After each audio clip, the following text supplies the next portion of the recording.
ఈరోజు నేను మీకు జ్ఞాపకం చేయబోయేటువంటి ఈ పాఠానికి నామకరణం ఏమిటంటే, తల్లిదండ్రుల సంతోషమే పిల్లలకు శాపమా. మన పాఠం పేరు ఏం పేరట? తల్లి తండ్రుల సంతోషమే పిల్లలకు శాపమా. ఈ మాటను నేను మీకు జ్ఞాపకం చేస్తా ఉన్నాను, ఈ పాఠాన్ని. దానికంటే ముందు ఒక ప్రశ్న మీకు ఏమిటి అని అంటే, మీకు తెలిసినటువంటి కొంతమంది గాయకుల పేర్లు చెప్పాలి మీరు, సింగర్స్. అబ్బా, ఎస్పి బాలసుబ్రహ్మణ్యం, ఇంకా ఆదాం బెన్నీ, ఇంకా సరే, వీళ్ళెవ్వరి పేర్లు నాకు అవసరం లేదు. కానీ మన దగ్గర ఉన్నటువంటి బైబిల్ గ్రంథంలో గాయకుల పేర్లు, ఎందుకంటే మన ప్రపంచమే ఇది కాబట్టి ఈ ప్రపంచంలోనే ఉన్నారనుకున్నాను నేను. ఇందులో నుంచే చెప్తారని నేను ఎక్స్పెక్ట్ చేశాను మీ దగ్గర నుంచి. అలా కొంతమంది చెప్పలేదు. మరి మన బైబిల్ గ్రంథంలో మన ప్రపంచంలో ఉన్నటువంటి గాయకుల పేర్లు ఏంటి అమ్మా? దావీదు గారు, ఇంకా కోరాహు కుమారులు, ఇంకా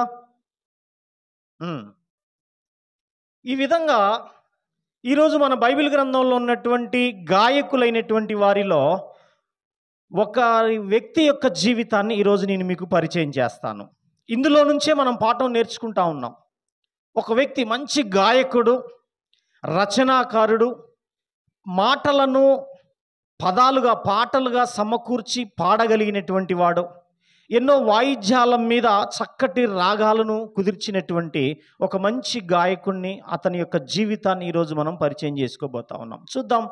కీర్తనల గ్రంథము 88వ అధ్యాయము, కీర్తనల గ్రంథము 88వ అధ్యాయము 18వ వచనాన్ని చదువుకుందాం. నా ప్రియులను అందరు తీశారో లేదా? కరెక్టే లే, కానీ అందరు తీశారా లేదా అని. నా ప్రియులను స్నేహితులను నీవు నాకు దూరముగా ఉంచి ఉన్నావు. చీకటియే నాకు బంధువర్గము ఆయను. దేవునికి స్తోత్రం కలుగును గాక. ఈ యొక్క మాటలు చెప్పుతున్నటువంటి వ్యక్తి ఎవరయ్యా అనంటే, ఒక గాయకుడి నోట నుంచి వస్తున్నటువంటి మాటలు. 25 ఏండ్ల వయస్సు కలిగినటువంటి ఒక యవ్వన ప్రాయంలో ఉన్నటువంటి వ్యక్తి తన యొక్క హృదయపు లోపల నుంచి మాట్లాడుతున్నటువంటి మాటలు. మరొకసారి నేను చదువుతాను. నా ప్రియులను స్నేహితులను నాకు దూరముగా ఉంచి ఉన్నావు, చీకటియే నాకు బంధువర్గమాయేను.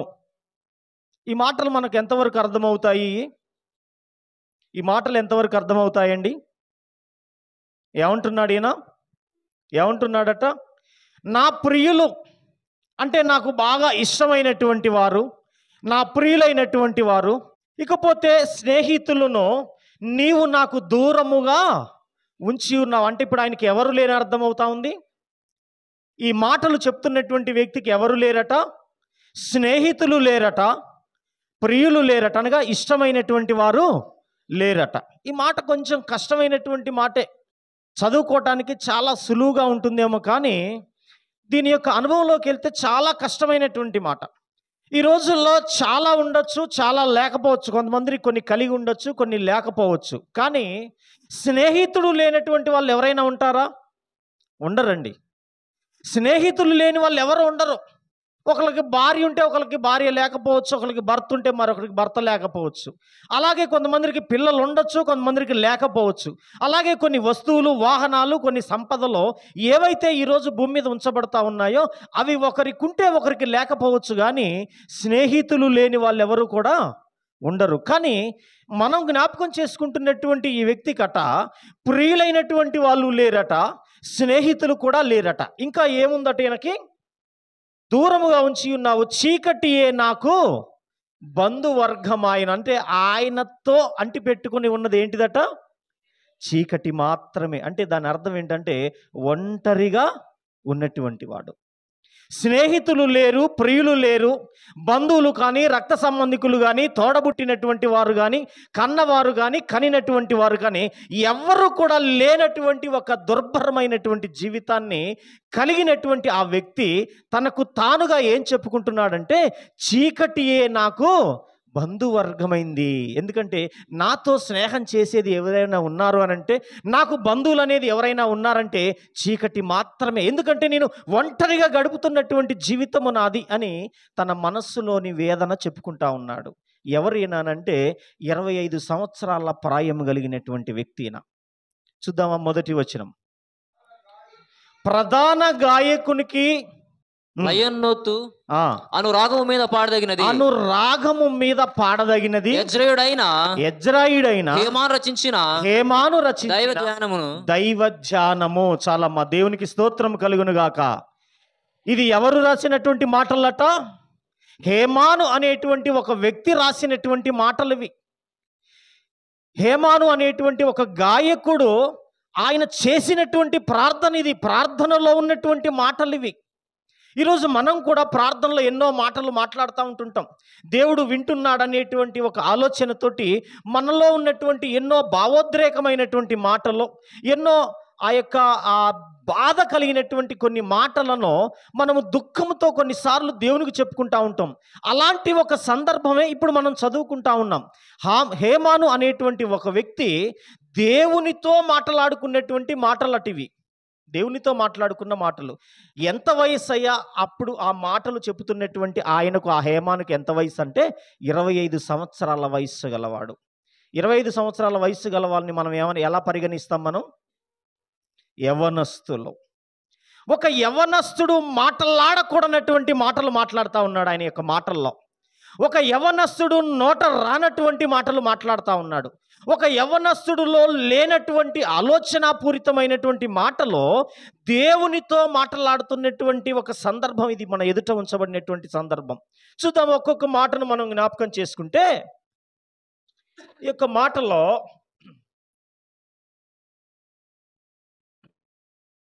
తొమ్మిదవ వచనాన్ని చూద్దాం. బాధ చేత నా కన్ను క్షీణించుచున్నది.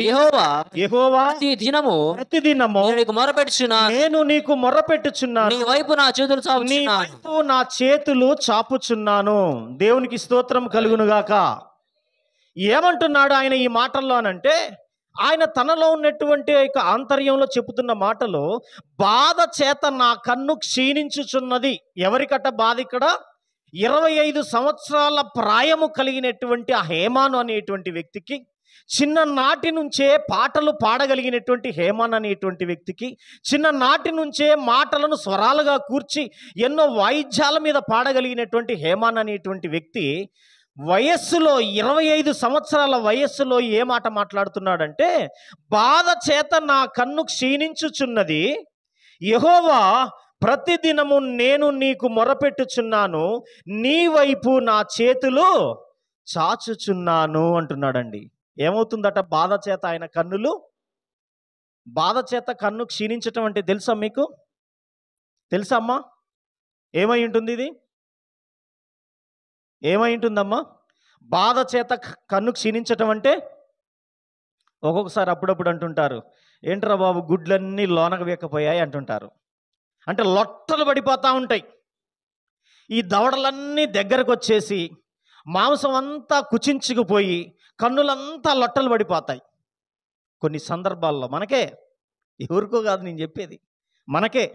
ఎప్పుడది లోపల ఒక వేదన మనం కలిగి ఉన్నప్పుడు, ఒక భయంకరమైనటువంటి ఒక ఉపద్రవాన్ని మనం ఎదుర్కొంటున్నప్పుడు లోన జరుగుతున్నటువంటి ఒక అలజడికి టెన్షన్ ఫీల్ అయిపోయి ఆహారం రుచించక, నీరు సరిగా తాగక, సరైనటువంటి ఆలోచన చేయక, సరైనటువంటి నిద్ర లేక కొన్నిసార్లు ఏమవుతుందంటే మన కన్నులన్నీ క్షీణించుకుపోతాయి, లొట్టలు పడిపోతూ ఉంటుంటాయి.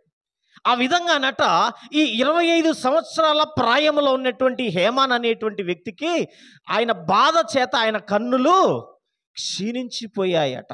అలాగే 15వ వచనానికి వచ్చేద్దాం. నేను మొత్తం చదవట్లే, మనకు సమయం సరిపోదు కాబట్టి. బాల్యము నుండి నేను బాధపడి చావునకు సిద్ధమైతిని. నీవు పెట్టు భయము చేత నేను కలవరపడుచున్నాను. దేవుని నామానికి మహిమ కలుగునుగాక. ఎప్పటి నుంచి అట ఈయనకి? బాల్యము నుండి నేను బాధపడి చావునకు సిద్ధమైతిని. అంటే ఎప్పుడు కూడా నాకు చావు ఎప్పుడు వస్తుందా, ఇకనైనా చనిపోదాం, ఈ రోజైనా చనిపోదాం అనేటువంటి ఎన్నో ఆలోచనలు కలిగినటువంటి వాడు. దాదాపుగా ఈ ఆలోచనలు ఎవరు కలిగి ఉంటారండి? దాదాపుగా చనిపోవాలనే ఆలోచనలు ఎవరు కలిగి ఉంటారు కుటుంబాల్లో? ఎవరు నాన్న? అర్థం కావట్లే. వృద్ధులు. వారికి ఎన్నో చివాట్లు పెట్టడం వల్ల, లేదా ఎవరో కొందరి మాటల వల్ల వారి మనస్సు గాయం అయిపోయి ఈ వృద్ధాప్యపు దశలోకి వచ్చినటువంటి వాళ్ళు ఏం చేస్తారంటే నిందించుకుంటూ ఉంటారు, ఎదురు చూస్తూ ఉంటారు. కొంతమంది ఏం చేస్తారు తెలుసా? రోషం కలిగిన వాళ్ళు అయితే బెగబట్టుకుంటారు, అన్నం బెగబట్టుకుంటారు. నిజం అండి. కొంతమంది మాకు తెలుసు, బాగా బిగబట్టుకొని ఆ మాటలకు అవమానకరమైనటువంటి కోడలో, లేకపోతే కొడుకో, లేకపోతే ఆ యొక్క మనవల్లో మనవరాల్లో, లేదా ఇంటికి వచ్చినటువంటి బంధువులో ఎవరో ఒకళ్ళు ఏదో ఒక కానటువంటి మాట అనేసరికల్లా ఈ లోకాన్ని వదిలిపెట్టిపోతే ప్రశాంతంగా ఉంటుంది అనుకుని ఏం చేస్తారు తెలుసా? ప్రాణం బిగబట్టేస్తారు, అన్నాన్ని బిగబట్టేస్తారు, ఆహారాన్ని నోటిదాకా రానిరా. అలా ఉండి ఉండి ఉండి ఉండి క్షీణించి చివరకు చనిపోయేటువంటి స్థితిలోకి వచ్చేస్తారు. ఇలా రోషం కలిగిన వాళ్ళు చాలామంది ఉన్నారు కుటుంబాల్లో.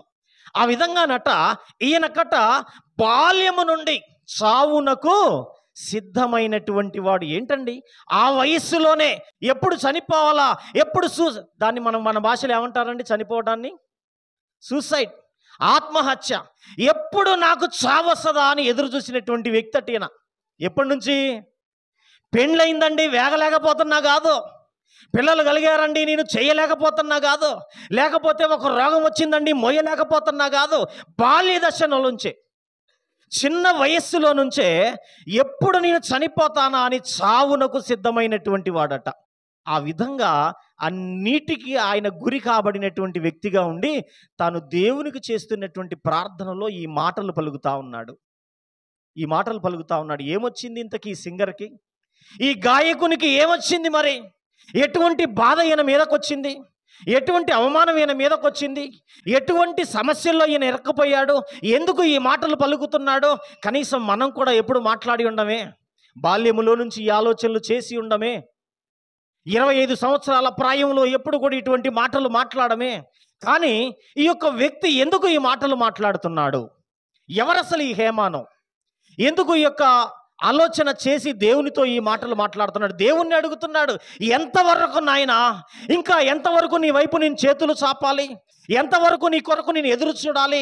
ఎప్పుడు నీవు నా వైపు చూస్తావో, ఎప్పుడు నన్ను ఇందులో నుంచి నీవు నన్ను తప్పిస్తావో, ఎప్పుడు ఈ బాధలో నుంచి నన్ను బయటికి విడిపిస్తావు అనేటువంటి దృక్పథంతో ఆయన దేవునికి చేస్తున్నటువంటి ప్రార్థనలో ఈ మాటలన్నీ కూడా మనకు వినపడతా ఉన్నాయి.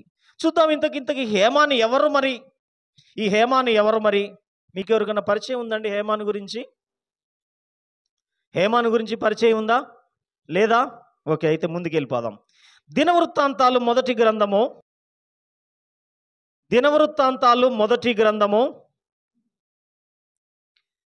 6వ అధ్యాయము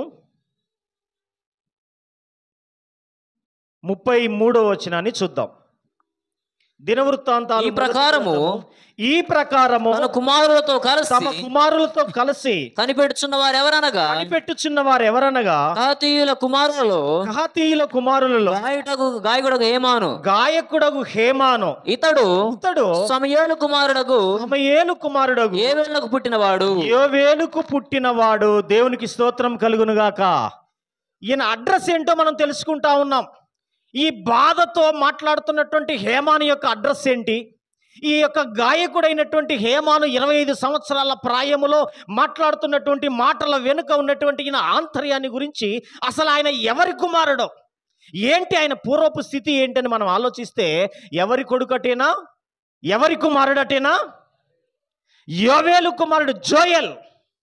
యోవేలుకు పుట్టినటువంటి కుమారుడు. ఈ యోవేలు ఎవరి కుమారుడు? సమూయేలు కుమారుడు. సమూయేలు గారికి ఇద్దరు కుమారులు ఉన్నారు. మొదటివాడు యోవేలు అయితే రెండవ వాడు అబియా. ఈ ఇద్దరు కుమారులు సమూయేలు గారికి. సమూయేలు గారికి మొదటి కుమారుడు యోవేలు. యోవేలు గారి యొక్క మొదటి సంతానమే ఈ హేమాను గారు. ఈ హేమాను గారి యొక్క అడ్రస్ ఏంటయ్యా అంటే యోవేలు కుమారుడు, యోవేలు సమూయేలు కుమారుడు. అంటే మామూలు బ్యాక్గ్రౌండ్ కలిగిన వాడు ఏమీ కాదు ఈయన. ఎందుకంటే ఒక సమూయేలు కుమారుడు అంటే ఎవరు? సమూయేలు గురించి ఏం చెప్పుకుంటాం మనం? ఇశ్రాయేలీలకు మొదటి ప్రవక్త, ఇంకా న్యాయాధిపతిగా ఉన్నటువంటి వాడు, తర్వాత సౌలు రాజుగా ఎన్నిక చేయబడిన తర్వాత రాజు అయినటువంటి సౌలుకు సలహాదారుడుగా ఉన్నటువంటి వాడు, ఇంకా ప్రవక్తగా ఉన్నటువంటి వాడు, యాజకునిగా ఉన్నటువంటి వాడు, ప్రార్థనాపరుడుగా ఉన్నటువంటి వాడు. ఇన్ని ఆధిక్యతలు ఉన్నాయి. ఇంత గొప్ప ఆధిక్యతలు కలిగినటువంటి ఈ సమూయేలు గారి యొక్క కుమారుడు యోవేలు అయితే, యోవేలు గారికి మొదట పుట్టినటువంటి సంతానమే ఈ హేమాను. మరి ఇంత మంచి బ్యాక్గ్రౌండ్ ఉన్నటువంటి హేమానుకి అంటే మీరే ఆలోచన చేయండి. సాధారణంగా ఒక దైవజనుడు లేదా సంఘములో ఒక నాయకత్వం వహించేటువంటి వారు, సంఘ పరిచర్య చేసేటువంటి వారు, బైబిల్ గ్రంథంలో బహుగా ఎదిగినటువంటి వారి యొక్క పిల్లలు ఒకవేళ ఏదైనా ఇటువంటి మాటలు మాట్లాడితే మనకేమనిపిస్తుంది? సాధారణంగా ఒరే మీ తాత అయ్యగారు కదా, మీ తాత బిషప్ కదా, మీ తాత ఫలానా కదా, ఆ బిషప్ కొడుకువి కదా నువ్వు, నీకేమొచ్చింది మరి? నీకేమి యొక్క సమస్య వచ్చింది? నీకేం పోయే కాలం వచ్చింది? ఈ మాటలేంటి మరి? ఈ యొక్క వయస్సులో, ఈ యవ్వన ప్రాయంలో ఇటువంటి మాటలు మాట్లాడేయాల్సినటువంటి కర్మ నీకేమొచ్చింది అని మనమే ఆలోచన చేస్తాం, మనమే అంటాం. అవకాశం రావాలే కానీ కదా. మరి ఎందుకు హేమాను గారు తన బ్యాక్గ్రౌండ్, తన తాత సమూయేలు అయినప్పుడు, సమూయేలు న్యాయాధిపతిగా ఉన్నప్పుడు, సమూయేలు ప్రవక్తగా పనిచేసినప్పుడు, సమూయేలు యాజకత్వాన్ని జరిగించినప్పుడు, సమూయేలు రాజునకు సలహాదారుడుగా ఉన్నప్పుడు, సమూయేలు ఈ విధంగా ప్రార్థనా పరుడుగా ఇశ్రాయేలీలో పేరుగాంచినటువంటి వ్యక్తిగా నిలబడినప్పుడు, దేవుని చేత అభిషేకించబడినటువంటి ఈ సమూయేలుకు మనవుడికి మరి ఇంత మంచి బ్యాక్గ్రౌండ్ నుండి ఏం కష్టం వచ్చింది? ఏం కష్టం వచ్చింది? ఏదో జరిగి ఉండాలి మరి, ఏదో జరిగి ఉండాలి. అందుకే తల్లులైనటువంటి మీరు చాలా జాగ్రత్తగా వినాలి, తండ్రులైనటువంటి మీరు చాలా జాగ్రత్తగా వినాలి. అలాగే యవనస్తులైనటువంటి మీరు ఇంకా బహు జాగ్రత్తగా వినాల్సినటువంటి అవసరత మనకున్నది. ఇప్పుడు చూద్దామా, ముందుకు వెళ్ళిపోతే సమూయేలు మొదటి గ్రంథము 8వ అధ్యాయము మొదటి వచనం 2వ వచనం చూద్దాం. సమూయేలు వృద్ధుడైనప్పుడు తన కుమారులను ఇశ్రాయేలు మీద నియమించెను. న్యాయాధిపతులుగా కుమారుని పేరు యోవేలు. అతని జ్యేష్ఠ కుమారుని పేరు యోవేలు. రెండవ వాని పేరు అబియా. రెండవ వాని పేరు అబియా. వీరు బెయేర్షెబాలో ఉండిరి. న్యాయాధిపతులుగా ఉండిరి. అతని ప్రవర్తనను అనుసరింపక శిక్షకులై లంచం పుచ్చుకొని న్యాయం త్రిపివేయగా. చాలు నాన్న, చాలు. మనం చదువుకున్నటువంటి ఈ మాటల్లో వారి యొక్క బ్యాక్గ్రౌండ్ ఏంటో చూస్తా ఉన్నాం. ఎవరి బ్యాక్గ్రౌండ్? హేమాను గారి యొక్క తండ్రి, ఆ తండ్రిని కన్నటువంటి తండ్రి, వారి బ్యాక్గ్రౌండ్ ఏంటి, వారికి ఉన్నటువంటి ఆధిక్యతలు ఏంటి, అసలు వాళ్ళు ఏం చేశారు, వాళ్ళ పరిస్థితులు ఏంటి, ఈ విషయాలు మనం పరిగణలోకి తీసుకుంటే ఆయన అంటున్నాడు, సమూయేలు వృద్ధుడైనప్పుడు తన కుమారులను, అనగా తనకున్నటువంటి ఇద్దరు కుమారులు యోవేలు, అబియా అనేటువంటి ఇద్దరు కుమారులనట ఇశ్రాయేలీల మీద అధిపతులుగా నియమించాడు. ఈ అధిపతులుగా నియమించబడిన తర్వాత ఏం జరిగింది అనంటే, వీరు బెయేర్షెబాలో న్యాయాధిపతులుగా ఉండిరి. అతని కుమారులు అతని ప్రవర్తనను అనుసరింపక ధనాపేక్షకులై లంచములు పుచ్చుకొని న్యాయమును త్రిప్పివేయగా. ఎవరట వీళ్ళు?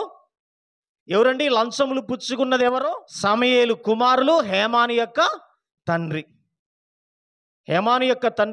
మనము ఏ వ్యక్తినైతే మనం పరిచయం చేసుకుంటున్నామో ఆ వ్యక్తి యొక్క తండ్రి యోవేలట న్యాయాధిపతిగా ఉన్నటువంటి కాలములో, తనకు అధికారం ఇచ్చినటువంటి ఆ కాలములోనట ఎలా పరిపాలించాడు ఇశ్రాయేలీలని, ఏ విధంగా వారి మధ్యలో జరిగించాడు అనంటే, ఏ విధంగా జరిగించాడట?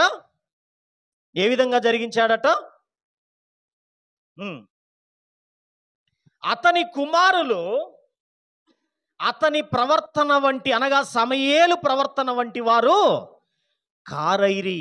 కాకపోగా ఏం చేశారట వాళ్ళు? ధనాపేక్షకులై లంచమును పుచ్చుకొని న్యాయమును త్రిప్పివేయగా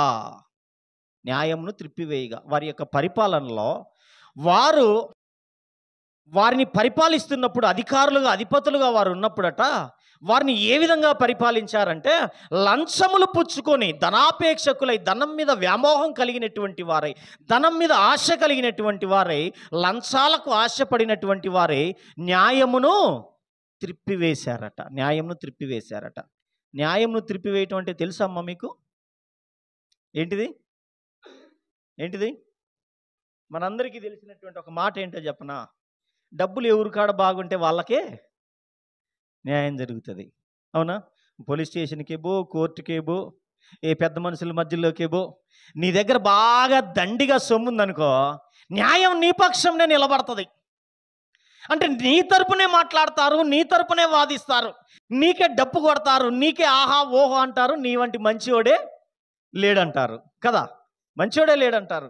కానీ న్యాయమును త్రిప్పివేయటం అంటే ఒకరి జీవితాన్ని రోడ్డు మీదకు లాగటం, ఒకరి జీవితాన్ని నాశనం చేయటం, ఒకరి జీవితాన్ని విలువలేనిటువంటి వారిగా అనేకుల ముందు అవమానపరచటం న్యాయమును త్రిప్పివేయటం అంటే.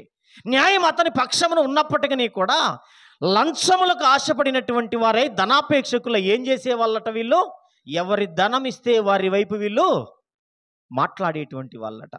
న్యాయం అవతరి వారి పక్షమున ఉన్నప్పటికీ కూడా న్యాయమును త్రిప్పివేసేటువంటి వాళ్ళట. అంటే అనేకుల జీవితాలను పాడు చేయటానికి వీళ్ళు ఏమయ్యారు? కారణమయ్యారు. అనేకుల జీవితాలు నాశనము కావటానికి, అనేకుల యొక్క జీవితాలు రోడ్డు మీద పడటానికి వీళ్ళు కారణమవుతూ వచ్చారు. మనం కూడా అప్పుడప్పుడు ఎన్నోసార్లు ఇటువంటి అనుభవాలు ఎదుర్కొని ఉంటాం. కొన్నిసార్లు న్యాయం కోసం పెద్ద మనుషుల మధ్యలోనో, స్టేషన్లకో, లేకపోతే కోర్టులకో మనం వెళ్ళినప్పుడు డబ్బున్న వాడిదే పై చేయి అనుకోండి, యువతలోడి పరిస్థితి ఏమవుతుంది? తీరనటువంటి నష్టం అండి, తీరనటువంటి నష్టం. చాలా భయంకరంగా. ఈ మధ్యకాలంలో హైదరాబాద్లో శంషాబాద్ ఎయిర్పోర్ట్ ప్రాంతంలో ఒక సంఘటన జరిగింది. ఏం సంఘటన జరిగిందంటే, ఆ యొక్క ప్రాంతంలో ఒక చిన్న పిల్ల, నేను పేర్లు ఏం చెప్పట్లేదు, ఒక చిన్న బిడ్డ, సుమారుగా 13 సంవత్సరాలు 14 సంవత్సరాల వయసు ఉంటుంది. ఆ బిడ్డ ఆ స్కూల్కి వెళ్తా ఉన్నప్పుడు చాలామంది చాలా గేలి చేస్తూ ఉన్నారు ఆ బిడ్డను. ఎందుకు గేలి చేస్తూ ఉన్నారు? చాలా అసభ్యకరమైనటువంటి మాటలు మాట్లాడుతూ ఉన్నారు, ఎగతాళి చేస్తూ ఉన్నారు. ఆ బిడ్డ ఇంటికి వచ్చి బోరుమని ఏడుస్తూ ఉంది. నేను స్కూల్కి వెళ్ళనమ్మా ఇక. ఎందుకనంటే నేను స్కూల్కి వెళ్తే నా స్నేహితులంతా కూడా నాకు దూరం అయిపోతూ ఉన్నారు, ఏదేదో రకరకాలుగా మాట్లాడుతూ ఉన్నారు, ఎన్నో భయంకరమైనటువంటి మాటలతో నన్ను అవమానిస్తూ ఉన్నారు. కాబట్టి నాకు ఈ చదువు వద్దు. ఈ చదువే కాదు, నేను బయటికి వెళ్ళినా కూడా, ఏదైనా ఒక దుకాణానికి వెళ్ళినా, ఒక షాప్కి వెళ్ళినా కూడా రకరకాలైనటువంటి మాటలతో నన్ను హేళన చేస్తూ ఉన్నారు. కాబట్టి నాకు అసలు ఈ బ్రతుకే వద్దంటా ఉంది 14 సంవత్సరాల వయసు ఉన్నటువంటి అమ్మాయి. ఏంటి కారణం అని అంటే, ఆ బిడ్డ యొక్క తండ్రి ఒక అత్యాచారం కేసులో A1 నిందితుడిగా పట్టుబడ్డాడు. చిన్న బిడ్డను అత్యాచారం చేస్తూ పట్టుబడినటువంటి వ్యక్తి ఈ బిడ్డను కన్నటువంటి తండ్రి అయి ఉంటున్నాడు. అందుకే ఈ బిడ్డ ఎక్కడికి పోయినా కూడా, ఏ బంధువుల మధ్యలోకి పోయినా కూడా, ఏ స్నేహితుల మధ్యలో పోయినా కూడా, చదువుకోవడానికి ఆ యొక్క పిల్లల మధ్యలోకి పోయినా కూడా, ఏదన్నా అవసరానికి ఏదైనా ఒక షాప్కి వెళ్ళినా కూడా, ఏదైనా ప్రాంతానికి వెళ్ళినా కూడా రకరకాలైనటువంటి మాటల్లో. ఎందుకో వాడి బిడ్డ కదా ఈమె, ఆ తండ్రి కన్నటువంటి కూతురే కదా ఇది, అత్యాచారానికి పాల్పడినటువంటి ఆ దుర్మార్గుడి కూతురే కదా ఇది అని ఎన్నో రకాలైనటువంటి మాటలు మాట్లాడుతూ ఉంటుంటే ఆ యొక్క చిన్న బిడ్డ హృదయం పగిలిపోతూ ఉంది. అందుకే నేను అసలు బ్రతకటానికే నాకు ఇష్టం లేదని ఏడుస్తూ ఉంది ఆ బిడ్డ. ఇగో అటువంటి పరిస్థితుల్లోనే హేమాను గారి యొక్క తండ్రి జీవితం మనకు కనబడతా ఉంది. ఆయన యొక్క జీవితం ఎలా ఉందట? హేమాను గారి యొక్క తండ్రి యోవేలు గారి జీవితం ఎలా ఉందట? ధనాపేక్షకులై లంచములు పుచ్చుకొని న్యాయమును త్రిప్పివేయగా, కిందకొద్దాం, ఇశ్రాయేలీల పెద్దలందరూ కూడి రామాలో సమూయేలు నొద్దకు వచ్చి, చిత్తగించుము, నీవు వృద్ధుడవు, నీ కుమారులు నీ ప్రవర్తన వంటి వారు కారు గనుక సకల జనుల మర్యాద చొప్పున మాకు ఒక రాజును నియమింపుము, అతడు మాకు న్యాయము తీర్చునని అతనితో అనిరి. దేవునికి స్తోత్రం కలుగునుగాక. ఏ నిర్ణయానికి వచ్చారండి వీళ్ళు? ఏ నిర్ణయానికి వచ్చారట? నీ కుమారులు మా మీద అధిపతులుగా ఉండటానికి వీల్లేదు, నీ కుమారులు మా మీద న్యాయం తీర్చడానికి న్యాయాధిపతులుగా ఉండటానికి వీల్లేదు. కాబట్టి సకల జనుల మర్యాద చొప్పున, ఐగుప్తీలకు చూడు వాళ్ళకొక రాజున్నాడు, ఫిలిస్తీన్లకు చూడు వాళ్ళకొక రాజున్నాడు, ఫలానా దేశస్తులకు చూడు వాళ్ళకొక రాజున్నాడు. కాబట్టి సకల జనుల మర్యాద చొప్పున మాకు కూడా ఒక రాజుని నియమించో, నీ కుమారులు నీ ప్రవర్తన వంటి వారు కాదు, మా జీవితాలన్నీ నాశనం అయిపోతా ఉన్నాయి. ఇంకంతేకాదు, ఇంకా చాలా చేశారట వాళ్ళు, చాలా చేశారు. ఇంకా వారి దగ్గరకు న్యాయం కోసం వచ్చేటువంటి ఆడబిడ్డలతోనట అసభ్యకరంగా ప్రవర్తించేటువంటి వాళ్ళట వాళ్ళు, చాలా భయంకరంగా వారిని హింసించేటువంటి వాళ్ళట వాళ్ళు. ఈ విధంగా ఉన్నటువంటి, ఈ క్యారెక్టర్ కలిగినటువంటి, ఈ ప్రవర్తన కలిగినటువంటి యోవేలుకు పుట్టినటువంటి కుమారుడే ఈ గాయకుడైనటువంటి హేమాను. అందుకే ఏం చేస్తా ఉన్నాడు ఇప్పుడు? ఈయనకి ఎవరు లేరు? ఎవరు లేరండి? ఈయనకి ఎవరు లేరు ఇప్పుడు? స్నేహితులు లేరు ఈయనకి. ఎందుకు స్నేహితులు లేరు? ఎవడు స్నేహం చేస్తాడో? నీ తండ్రి న్యాయాన్ని తిప్పివేసి లంచాలు పుచ్చుకొని అనేకులకు అన్యాయమైనటువంటి తీర్పులు చెప్పి వారి దగ్గరకు వచ్చేటువంటి స్త్రీలను పాడు చేస్తూ ఉంటుంటే ఆ తండ్రికి పుట్టిన కుమారుడితోటి ఎవడు స్నేహం చేస్తాడో? ఎవడు స్నేహం చేస్తాడు? అందుకే స్నేహితులు లేరు, బంధువులు లేరు, బంధువర్గం ఎవరు లేరు, ప్రియులు లేరు. ఏమైపోయారట? ఏమయ్యారట? అందరూ కూడా దూరం అయిపోయారట. ఏం దగ్గరైందయ్యా ఆయనకి మరి అని అంటే, చీకటి నాకు బంధువర్గం. ఆయన ఒంటరి జీవితాన్ని గడుపుతా ఉన్నాడు హేమాను, ఒంటరి జీవితాన్ని గడుపుతా ఉన్నాడు. ఆ తండ్రి చేసినటువంటి దానికి, ఆ తండ్రి కలిగినటువంటి దానికి ఈ యొక్క కుమారుడైనటువంటి హేమానుకు శాపంగా మారింది అది. తల్లిదండ్రుల యొక్క కోరికలు, వారి యొక్క సంతోషాలు, వారికి ఉన్నటువంటి అభిలాషలు ఏదైతే ఉన్నాయో తాము కన్నటువంటి బిడ్డలకు ఏమవుతా ఉన్నాయి? అవి శాపాలుగా మారతా ఉన్నాయి, శాపాలుగా మారుతా ఉన్నాయి. అందుకే తల్లులైనటువంటి మీరు కావచ్చు, తండ్రులైన మీరు కావచ్చు, బిడ్డలైనటువంటి మీరు కావచ్చు, ఇదిగో జాగ్రత్తగా మనం వినవలసినటువంటి మాట ఏంటంటే, ఈరోజు మనకుండేటువంటి కొన్ని కోరికలు, లేదా మనకుండేటువంటి కొన్ని ఆలోచనలు, లేదా మనం చేసేటువంటి కొన్ని పనులు మనం కన్నటువంటి బిడ్డల మీద ఏం చూపిస్తాయి? ప్రభావం చూపిస్తాయి. అందుకే ఈ హేమాన్ ఏమంటున్నాడట? నోరు తెరచి దేవునికి విజ్ఞాపన చేస్తా ఉన్నాడు. ఈరోజు మనకు తెలియకపోవచ్చు, చాలామంది ఆయా తల్లిదండ్రులను బట్టి, వారు కన్నటువంటి తండ్రిని బట్టో తల్లిని బట్టో ఆ బిడ్డ పుట్టినటువంటి బిడ్డలు ఈరోజు ఎంతమంది దేవునికి ప్రార్థన చేస్తున్నారో, రహస్యంగా కనపడనటువంటి ఆ దేవునికి ఎంతమంది తమ గోడును వినిపించుకుంటున్నారో. ఎందుకో? బాల్యము నుండి చావునకు సిద్ధమైతిని అంటున్నాడండి. వినలేకపోతా ఉన్నాడు, వినలేకపోతా ఉన్నాడు. ఎన్నో అక్రమాలకు పాల్పడతా ఉంటుంటే, ఎన్నో భయంకరమైనటువంటి వాటిని చేస్తూ ఉంటుంటే, ఎన్నో వినరానటువంటి మాటలు ఆ యొక్క కుమారుడు వింటూ ఉంటుంటే, బాల్యము నుంచి అతనికి కలిగిన మనస్సు ఏంటట? ఎప్పుడు నాకు చావు వస్తుందా? ఎప్పుడు నేను ఈ లోకాన్ని వదిలిపెట్టి వెళ్ళిపోతానా? ఎప్పుడు ఈ యొక్క భూమిని విడిచిపెట్టి వెళ్ళిపోతానా? ఎప్పుడు నా మనసు ప్రశాంతంగా నెమ్మదిగా ఉంటుందా అనేటువంటి ఆలోచనతోటి దేవునికి ప్రార్థన చేస్తూ ఉన్నాడట, దేవునికి ప్రార్థన చేస్తూ ఉన్నాడు. ఈరోజు తల్లిదండ్రుల యొక్క కోరికలు, తల్లిదండ్రుల యొక్క ఆలోచనలు, తల్లిదండ్రుల యొక్క వింతైనటువంటి కొన్ని ఆలోచనలట బిడ్డలకు, కన్నటువంటి బిడ్డలకు ఏమవుతున్నాయి? శాపాలుగా మారతా ఉన్నాయి. పైపెచ్చి ఏమంటారో తెలుసా? తల్లిని కానీ తండ్రిని కానీ ఎవరినైనా గదిలిస్తే ఏమంటారండి? ఒక మంచి డైలాగ్ మాట్లాడతారు. ఏం మాట్లాడతారమ్మా? తల్లిని కానీ తండ్రిని కానీ గదిలిస్తే ఏమంటున్నారో తెలుసా? నేను చేసేదంతా ఎవరి కోసమట?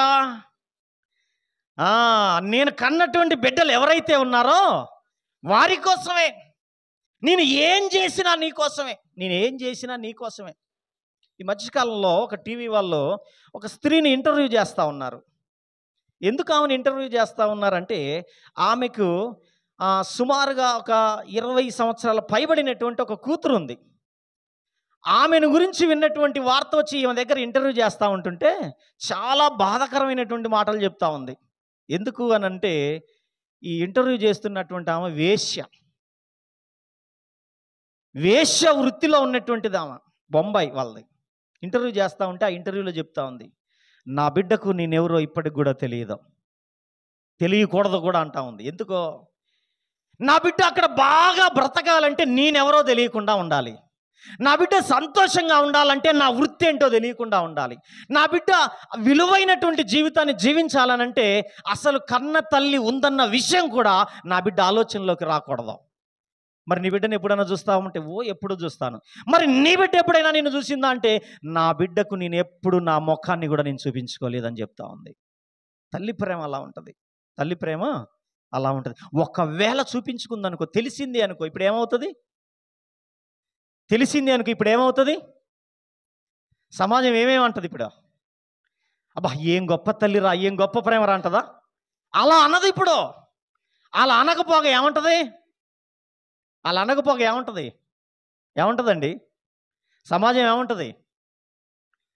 ఈమె వేశ్య కూతురురా, ఇన్ని రోజులు ఏదో అనుకున్నాం కానీ వేశ్య వృత్తిని కొనసాగిస్తున్నటువంటి కూతురేమా ఇంత నీచమైనటువంటి బ్రతుక అని సమాజం మళ్ళా ఇలా మాట్లాడుతుంది. తెలియకపోతేనేమో తల్లి ప్రేమ ఎంత గొప్పదంటది, తెలిసింది అనుకో వేరేగా మాట్లాడుతుంది కదా. ఈరోజు ప్రపంచంలో మన బిడ్డలు క్రైస్తవులుగా బయట బ్రతుకుతున్నారు అని అంటే, బ్రతకాలి అని అంటే, విలువగా బ్రతకాలంటే ఆ బిడ్డలను కన్నటువంటి తల్లిగా తండ్రిగా ఈరోజు మన జీవితాలు ఏ విధంగా ఉండాలి? ఒక సమయేలుకు పుట్టినటువంటి యోవేలో సమయేలు వంటి ప్రవర్తన కలిగినటువంటి విధంగా ఉంటే రాజును అడిగేటువంటి వాళ్ళు రాజును కోరుకుంటూ వచ్చారు. దేవుని దగ్గరికి వచ్చి విన్నపిస్తున్నాడండి సమయేలు గారు, ప్రభువా వాళ్ళు రాజును అడుగుతున్నారయ్యా అని అంటే అప్పుడు ఆయన అంటున్నాడు, ఇది వాళ్ళు విసర్జించింది నిన్ను కాదు, నన్నే వాళ్ళు విసర్జించి ఉన్నారు. నేనే రాజుగా ఉండాలి, నేనే పరిపాలన చేయాలని నేను అనుకుంటుంటే నీ బిడ్డల ప్రవర్తనను బట్టి వాళ్ళు ఏమడుగుతున్నారో వేరొకని అధికారం వాళ్ళు కోరుకుంటా ఉన్నారు. వేరొకని విధంగా సకల లోక మర్యాద చొప్పున మాకు కూడా ఒక రాజు నియమించనేటువంటి ఆలోచన వారి మనస్సుల్లో కలుగుతూ వచ్చింది ఈరోజు నీ బిడ్డల ప్రవర్తనను బట్టి. కారణం ఈరోజు మన ప్రవర్తన మన బిడ్డల మీద ప్రభావం చూపిస్తూ ఉంటుంది. కానీ ఈ హేమాన్ అండి ఎంత మంచి క్యారెక్టర్ కలిగినటువంటి వాడంటే, ఒక విధంగా హేమాను తన తండ్రిలాగా ప్రవర్తించాడు అనుకుందాం. ఇప్పుడు ఈ ప్రార్థన చేసేవాడేనా? మా నాన్న ఎట్టుంటే నేను కూడా అట్నే ఉంటా, మీరేది నాకు చెప్పేది అనేవాడే.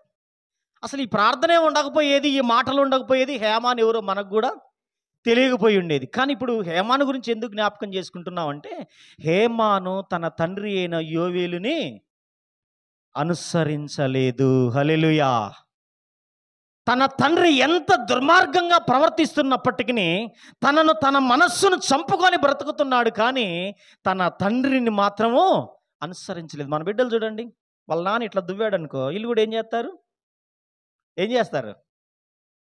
వాళ్ళ నాన్న ఎలా దువ్వుకుంటే అలా దువ్వుకుంటాడు. వాళ్ళ నాన్న ఎలా స్టైల్గా మెయింటైన్ చేస్తే అలా స్టైల్గా మెయింటైన్ చేస్తూ ఉంటారు. అంటే నాన్నలను అనుసరిస్తూ ఉంటారు. అలాగే బిడ్డలైనటువంటి వారు, ఆడపిల్లలైనటువంటి వారు కూడా ఎవరిని అనుసరిస్తారు? తల్లిని అనుసరిస్తూ ఉంటారు. ఎంత మట్టుగా ఉంటే అంత మట్టుగా వాళ్ళు కూడా అనుసరిస్తూ ఉంటారు. ఎంత మర్యాదగా ఉంటే అంత మర్యాదగా వాళ్ళు కూడా అనుసరిస్తూ ఉంటారు. అంతెందుకండి, మనమే ఎవరైనా పిల్లల్ని చూసామనుకోండి, అరే ఎవరు నువ్వు, ఎవరు కొడుకురా అని అంటాం. అన్నప్పుడు పక్కన ఎవడో ఒకడు వచ్చి, అరే ఈళ్ళ ఆ తాగుబోతాడు కొడుకు కాదు అంటారా లేదా? అప్పుడు ఈడే పక్క నుండి విన్నాడనికి ఏమనిపిస్తుందమ్మా?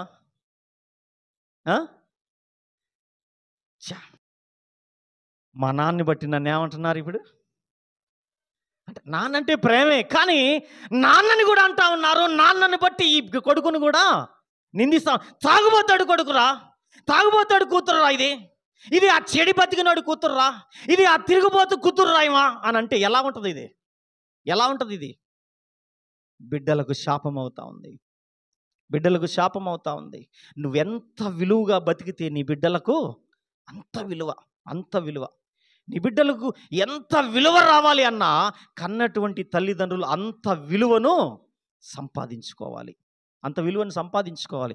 ఈ విధంగా హేమాను యోవేలుని తన తండ్రిని రోల్ మోడల్గా తీసుకోకుండా, మాదిరిగా తీసుకోకుండా, తన తాతయ్య అయినటువంటి సమయేలును మాదిరిగా తీసుకున్నాడండి, మాదిరిగా తీసుకున్నాడు. చూద్దాం, ఇంకొంచెం ముందుకు పోదామా? ఈ సమయేలు గ్రంథంలోనే 12వ అధ్యాయము, మొదటి సమయేలు గ్రంథం 12వ అధ్యాయము 3వ వచనాన్ని చూద్దాం.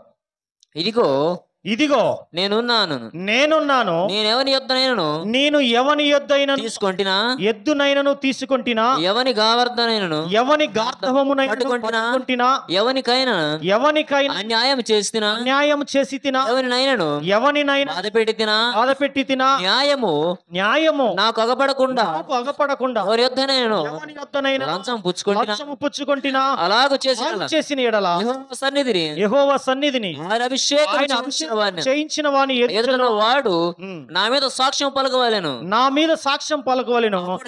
నేను మరలా నిత్తున నేను.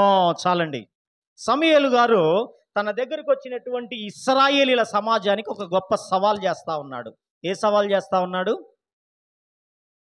ఇదే సవాలు ఒకనాటి కాలంలో ఒక వ్యక్తి చేస్తూ వచ్చాడు. ఎవరైనానంటే ప్రభువైన యేసుక్రీస్తు ప్రభువుల వారు. ఆయన కూడా ఒక సవాల్ చేశాడు భూమి మీద శరీరధారిగా ఉన్న దినాల్లో. ఏ సవాల్ చేసి ఉంటాడండి? ఒక సవాల్ చేశాడు, ప్రపంచానికి ఒక సవాల్ విసిరాడు ఆయన. నాలో పాపం ఉన్నదని ఎవడైనా నిరూపించగలడా? ఒక సవాల్ చేశాడు యేసుప్రభుల వారు. అలాగే ఈ సమూయేలు గారు కూడా ఒక సవాల్ విసురుతా ఉన్నాడు. ఏమని? నేను మీలో నుంచి ఒక ఎద్దునైనాను, ఒక గార్ధవమునైనా నేను ఎప్పుడైనా తీసుకున్నానా? మీ దగ్గర ఫలానా ఎప్పుడైనా ఏదైనా ఆశించానా? ఒకవేళ నేను అలా చేసినట్లయితే మీరు నా మీద సాక్ష్యము పలకవచ్చు అని సవాల్ విసురుతా ఉన్నాడు. అప్పుడప్పుడు మనకు కూడా కొన్ని సవాళ్ళు వస్తూ ఉంటాయి. ఎప్పుడు వచ్చాయండి మీకు సవాల్? ఎప్పుడైనా ఎదురైందా? మీకు సవాల్ ఎప్పుడైనా ఎదురైందా? పెళ్ళిళ్ళకు పోయారా? చాలామంది క్రైస్తవ పెళ్ళిళ్ళకు పోయారా? హల్లెలూయా. పెళ్ళిళ్ళకు పోయారా? పెళ్ళిళ్ళు చూసారా మీరు? పెళ్ళిలో ఒక సవాల్ వస్తుంది, తెలుసా మీకు? ఏం సవాల్ వస్తుంది? పెళ్లి చేసే అయ్యగారు పిల్లగాడి దగ్గరికి వస్తాడు. వచ్చిన వాళ్ళందరూ బంధువులందరికీ ఒక సవాల్ చేస్తాడు. ఏం సవాలో? పెళ్లి కొడుకుని పట్టుకుంటాడు, పెళ్లి కూతుర్ని పట్టుకొని వీరిద్దరికి వివాహం చేయటం మీలో ఎవరికైనా అభ్యంతరం ఉన్న ఎడల అంటాడా లేదా? పెళ్లి కొడుకు దడిసిపోతా ఉంటుంది ఎడ, తెలుసా మీకు? పెళ్లి కూతురికి కాళ్ళు కింద నిలవబడవిగా. ఎందుకు? వీడు ఎంత పాపిస్తాడో వీడికి తెలుసు కాబట్టి, పెళ్లి కొడుక్కి ఈమె ఎంత పాపిస్తుందో ఈ పెళ్లి కూతురికి తెలుసు కాబట్టి, అమ్మో ఎవడైనా వచ్చి నా మీద ఏదైనా చెబుతాడేమో, ఎవరైనా వచ్చి ఏదైనా నేరం మోపుతారేమో. ఈ అయ్యగారు చెప్తా ఉంటాడు, ఈయన ఆగడిగా ఏనేమంటాడు? వీరిద్దరికి వివాహం చేయుటకు మీలో ఎవరికైనా అభ్యంతరం ఉన్న ఎడల మీ దగ్గర ఉన్నటువంటి సాక్ష్యాలతోటి, రుజువులతోటి ఈ ఎక్కడ వేదిక మీదకి వచ్చిన ఎడల ఈ పెళ్లి రద్దు చేయబడును అంటాడండి. ఇక వీళ్ళకి పని అయిపోయినట్టే, ఇక వీళ్ళ పని అయినట్టే. ఎందుకో? వీడు ఎంత మంచోడో వీడికి తెలుసు కాబట్టి, వీడు ఎంత దుర్మార్గుడో వీడికి తెలుసు కాబట్టి వీడికి భయం అవుతూ ఉంటుంది. పెళ్లి కొడుక్కి, పెళ్లి కూతురికి కూడా భయం అవుతూ ఉంటుంది. ఎందుకో? ఏమేం మంచిది కాదు, ఎవరి వాళ్ళే గుట్లు. ఈ విధంగా ఇద్దరు భయపడతా ఉంటారు ఇటువంటి సవాలు. అప్పుడు ఎవ్వరు ముందుకు రాలేదనుకో, అమ్మయ్య గండం గట్టి తొందరగా పెళ్లి చేస్తే బాగిగా. తర్వాత పెళ్ళి అయిపోయినాక ఇక చేసినా కూడా ఇక చేసేది ఏమీ లేదు, ఇక చేసేది ఏమీ లేదు కదా. ఆ విధంగా ఒక సవాల్ ఇస్తుతా ఉన్నాడు. ఏమని? మీలో ఒక ఎద్దునైనను, ఒక గార్ధవమునైనను, లేదా మీలో ఉన్నటువంటిది దేనినైనాను నేను ఏనాడు ఆశించి తీసుకోలేదు. ఎందుకు ఎద్దు అంటున్నాడు, గార్ధవం అంటున్నాడండి? ఎద్దు గార్ధవం అని ఎందుకు అంటున్నాడు తెలుసా మీకు? అమ్మా, ఎందుకు ఎద్దును తీసుకోలేదు, గార్ధవం తీసుకోలేదు అని అంటున్నాడు? ఎందుకు అంటున్నాడు ఆయన? ఎందుకు ఈ డైలాగ్ మాట్లాడుతూ ఉన్నాడు ఆయన అని అంటే, ఆయన యాజకత్వాన్ని జరిగించాడు, యాజకుడిగా ఉన్నాడు. యాజకునికి ఏమి ఇవ్వాలి? ఏమి ఇవ్వాలమ్మా? ఎద్దులు గాడిదలు ఇవ్వాలా? చెప్పండి, ఏమి ఇవ్వాలి యాజకునికి? యాజకునికి ఏమి ఇవ్వాలి? అమ్మ నేనేమన్నా ఎక్కువసేపు చెప్తున్నానని అట్టున్నారు, గమ్మను దిగిపోతాడులే ఆయన అని. అట్లాంటిది ఏం లేదుగా, కొద్దిసేపే ముగిస్తాను నేను. అసలు విషయం చెప్పకపోతే బాగోదుగా మరి. యాజకునికి ఏమి ఇవ్వాలట? తన ఇంట ఉన్నటువంటి పశువులు కానీ, గోవుల మందలు కానీ, గొర్రె మందలు కానీ, లేదా తన పాడి పంటలు కానీ ఏది ఉన్నా సరే అందులోంచి ఏం తెచ్చేయాలి యాజకునికి? యాజకునికి ఏం తేవాలంటే ప్రథమ ఫలాన్ని తీసుకురావాలి. నా చిన్నప్పుడు మందిరానికి పోతే, మా దగ్గర ఉన్న ఒక మందిరానికి పోతే ఒక తాంబూలం ఉండేది. తాంబూలం అంటే ఎడల్పుగా ఉంటుంది, ఒక బేసిన్ మాదిరిగా. దాంట్లో బియ్యం ఉండేవి. ఆ బియ్యం పైన గుడ్లు ఉండేవి. గుడ్లు ఏమంటే బీరకాయలు, కాకరకాయలు, సొరకాయలు ఇవన్నీ ఉండేవి. అరే ఇదేంట్రా బాబు, గుళ్ళోకి వస్తే బీరకాయలు సొరకాయలు కనపడతా ఉన్నాయి అని అంటే తర్వాత చెప్పేది నాకు, ఏంట్రా బాబు అని అంటే అవి వాళ్ళ ఇంటి పెరట్లో పెరిగినటువంటి ప్రథమ ఫలం అట. అంటే వాళ్ళు తినకముందు కోసుకొచ్చి ఇయటం అనమాట. ఇట్లాంటివన్నీ ఎవరికి తెచ్చేయాలి? యాజకునికి తెచ్చేయాలి. అది యాజక ధర్మం. అది యాజకుడు యాజక ధర్మం జరిగిస్తాడు. వచ్చేటువంటి సర్వ సమాజం ఏదైతే ఉందో వారి ధర్మము చొప్పున వాళ్ళు ఏం చేయాలి? వాళ్ళ ఇంటిలో ఉన్నటువంటి పాడి పశువులు కానీ, గోవులు కానీ, మందలు కానీ, పంట కానీ, ధాన్యము కానీ ఏదైనా సరే, ఈవెన్ గర్భమున పుట్టినటువంటి సంతానముతో సహా ప్రథమ ఫలం ఎవరికి తెచ్చేయాలి? యాజకునికి దగ్గరికి తీసుకొని రావాలి. కనీసం ఇది కూడా నేను తీసుకోలేదే మీ దగ్గర. నేను ఈ యాజకునికి మీరు అర్పించవలసినటువంటి అర్పణల విషయంలో కూడా ఏనాడు నేను మిమ్మల్ని బలవంత పెట్టలేదే, ఏనాడు మీకు చెప్పలేదే నేను.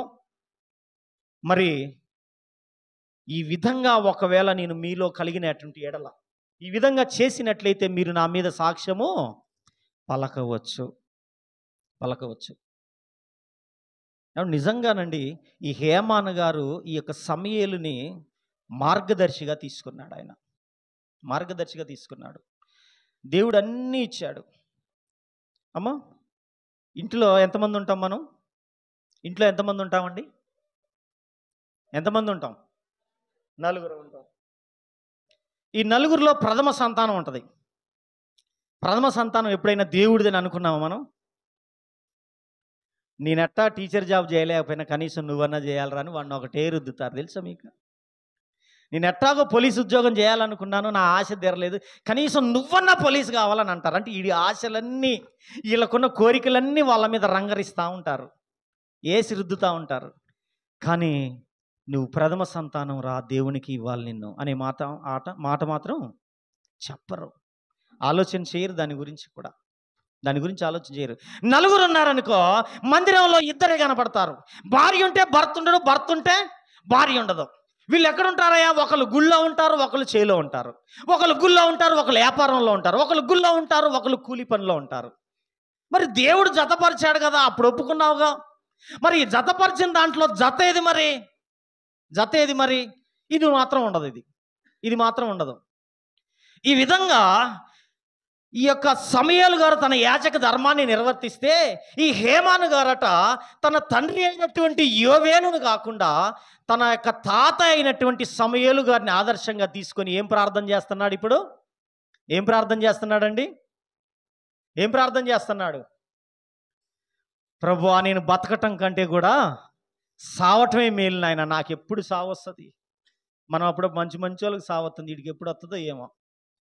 ఇంట్లో ఆడవాళ్ళు అంటారండి, తాగే వాళ్ళని పట్టుకొని, మీకు తెలియదు, మీకు వినపడేటట్టుగా అందరూ భర్తలనే, మీకు తెలుసో లేదో, వినపడేటట్టుగా అంటే బాటిల్ పగిలిపోద్ది కాబట్టి వినపడకుండా అంటారు. మంచి వాళ్ళు పోతున్నారు, వీడికి ఎప్పుడు సావతుందో ఏమో. తెలుసా మీకు? ఇట్లాంటి మాటలు అంటూ ఉంటుంటారు. ఇక్కడ హేమాన్ గారు దేవునితో అంటున్నాడండి, దేవునితో అంటున్నాడు. ఎవరైతే కలగ చేశారో, ఎవరైతే ఆ యొక్క ఆకారానికి నిర్మాణకుడుగా పనిచేశాడో, ఎవరైతే ఈ యొక్క ప్రాణాన్ని నిలబెట్టుకున్నాడో, ఆ ప్రాణదాత అయినటువంటి దేవునితోనే ఈ మాట చెప్తా ఉన్నాడు, నేను చావునకు సిద్ధమైతిని. ఎప్పుడు నాయన నన్ను ఈ లోకంలోంచి వేరుపరుస్తావు?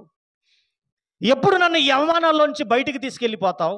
ఎప్పుడు ఈ భూమి మీద నుండకుండా నన్ను ఈ ప్రాణాన్ని విడిచిపెట్టేస్తాను నేను? ఎందుకు నన్ను ఈ విధంగా భయపెడుతున్నావని దేవునికి ప్రార్థన చేస్తా ఉన్నాడు. కళ్ళన్ని లొట్టలు పోయాడట, క్షీణించుకుపోయాడట, చీకటిలో కూర్చుంటున్నాడు, మూలన కూర్చుంటున్నాడు, ఒంటరి జీవితాన్ని గడుపుతా ఉన్నాడు. ఇప్పుడు దేవుడు దీవించాలా వద్దా మరి? దేవుడు దీవించాలా వద్దా మరి? అయితే దేవుడు ఒక మంచి తీర్పును ఈ హేమాను గారి జీవితంలోకి ప్రవేశపెట్టాడండి. ఎటువంటి ఆశీర్వాదాన్ని ఇచ్చాడు తెలుసా హేమాను గారికి? చూద్దాం. దినవృత్తాంతాలు మొదటి గ్రంథము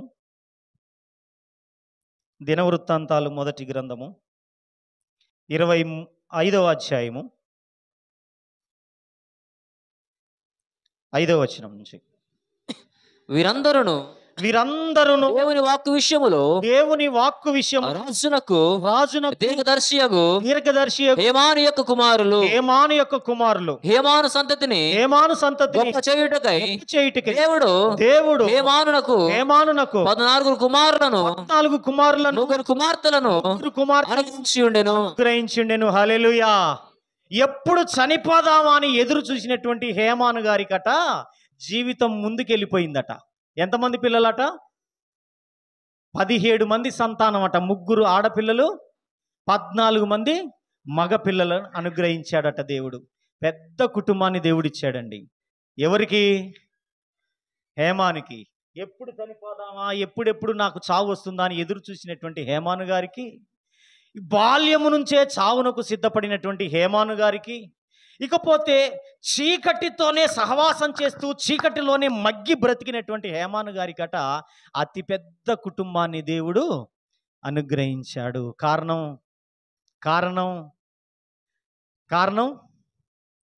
ఎవరండి? కారణం తన తండ్రిని కాకుండా ప్రార్థనా పరుడైన సమూయేలు యొక్క జీవితాన్ని మాదిరిగా తీసుకున్నందుకు. యవనస్తులైనటువంటి వారలారా మీరే జాగ్రత్తగా వినాలి. ఒకసారి ఒక వ్యక్తి మాట్లాడుతూ ఉన్నాడు సంఘంలోనే. ఏం మాట్లాడుతూ ఉన్నాడంటే డైలాగులు మాట్లాడుతూ ఉన్నాడు. వాయిస్ మార్చి డైలాగులు మాట్లాడుతూ ఉంటే వీడేంట్రా బాబు ఇలా మాట్లాడుతున్నాడు అని చూస్తే వాడిని మామూలుగా చూశాను. తర్వాతకి ఒక ప్రాంతానికి వెళ్ళినప్పుడు, కోడూరు ప్రాంతానికి వెళ్ళినప్పుడు చూశాను నేను. వాడు గుండెల మీద ఒక పచ్చబడిపించుకొని ఉన్నాడు. ఓహో, ఇదా అసలు సంగతి అంతా అనుకున్నాను. ఏం పచ్చబడిపించుకున్నాడు అంటే ఒక సినిమా యాక్టర్ బొమ్మ పడిపించుకున్నాడు పచ్చ. ఇక ఆ సినిమా యాక్టర్ తరహాలో మాట్లాడుతూ ఉన్నాడు. వాడు ఎట్లా డైలాగులు మాట్లాడతాడో, వాడు ఎట్లా ప్రవర్తిస్తాడో, ఎట్లా నిలబడతాడో, ఎట్లా టక్ చేసుకుంటాడో, ఎట్లా దువ్వుకుంటాడో, ఇవన్నీ వాడు కలగలిపి మాట్లాడుతూ ఉన్నాడు అనమాట. ఓహో, ఇదా వీడి సంగతి అంటే వీడికి రోల్ మోడల్ ఎవరో? వాడు సినిమా యాక్టర్ అయిండో. కానీ ఈరోజు కుటుంబంలో ఉన్నటువంటి యవనస్తులకు, ఇక్కడ ఉన్నటువంటి హేమానికి రోల్ మోడల్ ఎవరట? తన కన్న తండ్రి అయినటువంటి యోవేలు కాకుండా మంచి ప్రార్థనాపరుడైనటువంటి సమూయేలు రోల్ మోడల్గా మిగిలిపోతే, ఈరోజు చాలామంది కుటుంబాల్లో యవనస్తులైనటువంటి వారు రోల్ మోడల్గా ఎవరిని తీసుకుంటున్నారో తెలుసా? మా నాన్న ఎట్టాగుంటే నేను ఎట్టాగుంటే ఏంటి, మా అమ్మ ఎట్టాగుంటే నేను ఎట్టాగుంటే ఏంటి, నేను ఎట్టా బతికితే ఏంటి. కొంతమంది తండ్రులండి పిల్లల చేత ఎటువంటి పనులు చేపిస్తారో తెలుసా? నాన్న సిగరెట్లు దేపో, నాన్న గుట్కా ప్యాకెట్లు దేపో. ఆడపిల్లల్ని మందుకు పంపించేటువంటి దౌర్భాగ్యపు జీవితాలండి. మగపిల్లల్ని మందుకు పంపించేటువంటి దౌర్భాగ్యపు జీవితాలు. ఎవరిని రోల్ మోడల్గా తీసుకోవాలి? నీ బతుకు నువ్వు ఎట్టాగన్నా చావో, నువ్వు కన్నటువంటి బిడ్డలు కనీసం నీకు చేత కానప్పుడు నీకంటే విలువగా బతికినటువంటి వాళ్ళనన్నా మాదిరికరంగా తీసుకోవాలి కదా. అందుకే తండ్రులైనటువంటి వారలారా, ఒకవేళ మీకు ఇటువంటి బలహీనతలు ఏదైనా ఉంటే నీ బిడ్డలకు వీటిని చెప్పమాక, నీ బిడ్డలతో చేయించుకోమాక, నీ బిడ్డలతో చేయించుకోమాక. కానీ ఇక్కడ హేమాను తన తండ్రిని కాకుండా తన తాత అయినటువంటి సమూయేలుని రోల్ మోడల్గా తీసుకున్నాడు. అందుకే దేవుడు హేమాన్ని ఏం చేశాడు? దీవించాడు. హల్లెలూయా. ఎంత దీవించాడో చూడండి. ఆశ్చర్యపోయేటువంటి దీవెనిచ్చాడు. నేను చదువుతాను. వీరందరూ ఆసాపుకును, యెదూతుకును, హేమానుకును రాజు చేసి ఉన్న కట్టడ ప్రకారము యెహోవా ఇంటిలో తాళములు, స్వరమండలములు, సితారాలు వాయించుచు గానము చేయుచు తమ తండ్రి చేతి కింద దేవుని మందిరపు సేవ జరిగించుచుండిరి. హల్లెలూయా. ఈ 17 మంది ఏం చేస్తా ఉన్నారట? ఎప్పుడు చచ్చిపోదామని సూసైడ్ కోసం, చావు కోసం ఎదురు చూసినటువంటి హేమాను పిల్లలు ఎక్కడున్నారట? దేవుని ఇంటిలో పని చేయుచున్నటువంటి వారిగా ఉన్నారట ఈ 17 మంది. ఈ 17 మంది ఏం పని చేస్తా ఉన్నారయ్యానంటే, స్వరమండలములను, సితారాలను, గానములను, అంటే పాటలు పాడేటువంటి వాళ్ళు వీళ్ళే, వాయిద్యాలు వాయించేటువంటి వాళ్ళు వీళ్ళే, తాళములు కొట్టేది వీళ్ళే, ఎన్నో సంగీత ధ్వనులు వాయించేది వీళ్ళే. వీళ్ళు వాయిస్తేనే మందిరము యొక్క తలుపులు తెరవబడేది. హల్లెలూయా. వీళ్ళు సంగీతం వాయించి పాటలు పాడితేనే దేవుడు ఆరాధింపబడేది మందిరములో. హల్లెలూయా.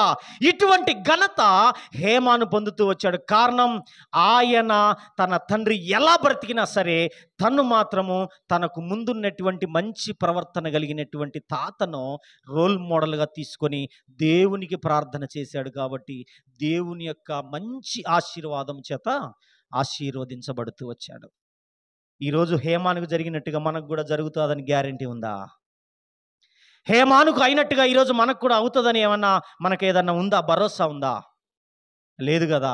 అందుకే ఈ యొక్క లోకమే చెడిపోయినటువంటి లోకము. కాబట్టి ఈ చెడిపోయినటువంటి ఈ లోకములో మనం కన్నటువంటి బిడ్డలు ఎవరైతే ఉన్నారో ఈ బిడ్డల కోసం చచ్చిపోయినా పర్వాలేదు, కానీ ఎలా ఉండాలి? నువ్వు రోల్ మోడల్గా ఉండాలి. హల్లెలూయా.